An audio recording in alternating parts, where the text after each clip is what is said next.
Alright, so here we have this cross coming out of a wood here. It's inlaid inside to the back. Um, we're getting ready for a craft fair, and I've made this, bordered it as well. So this is plywood here, and this is some wood off an old bench. So obviously I got creative. Um, I'm motivated, like many other people, about the old wooden cross.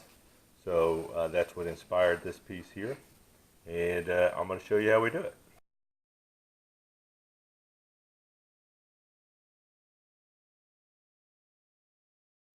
Alright, so the first thing I started with was an old slat, like I said, from a bench. And it has this nice rugged feel and look to it, and it's hardwood. And it's quite easy to work with, quite easy to break.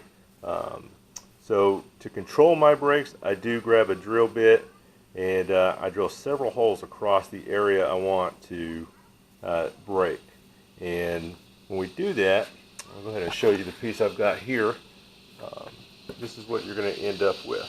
So you may want to come back and stain this gray just to help match it, or you can just let it dry out, and it will change colors sooner rather than later because it is usually so weathered through and through.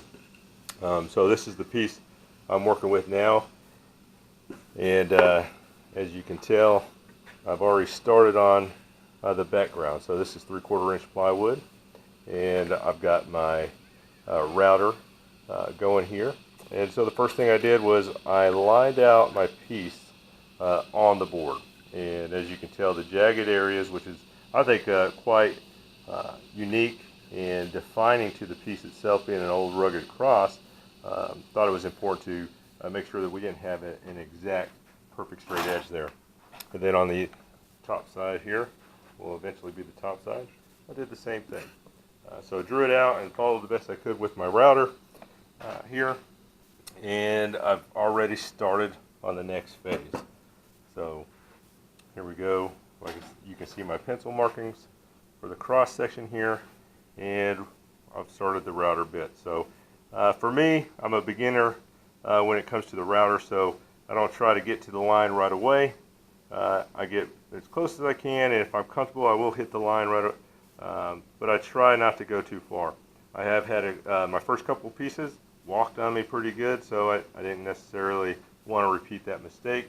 I found that it was easier to come back with less material to cut away and less material to fight as I'm following the straight edge here. So we'll continue on this piece.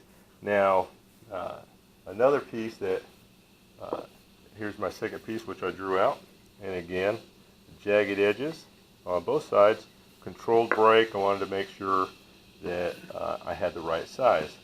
So what I did with this as well is I took away a good gap here to fit it down onto my piece, so it's not necessarily sticking out too far.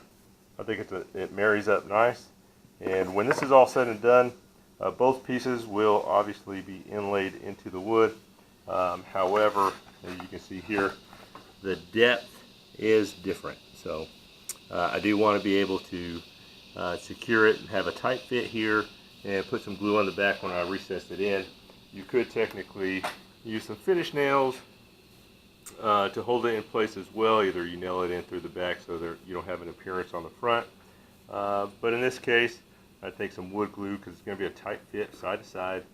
Glue it in there. I don't believe it's going to be able to pop out in that event.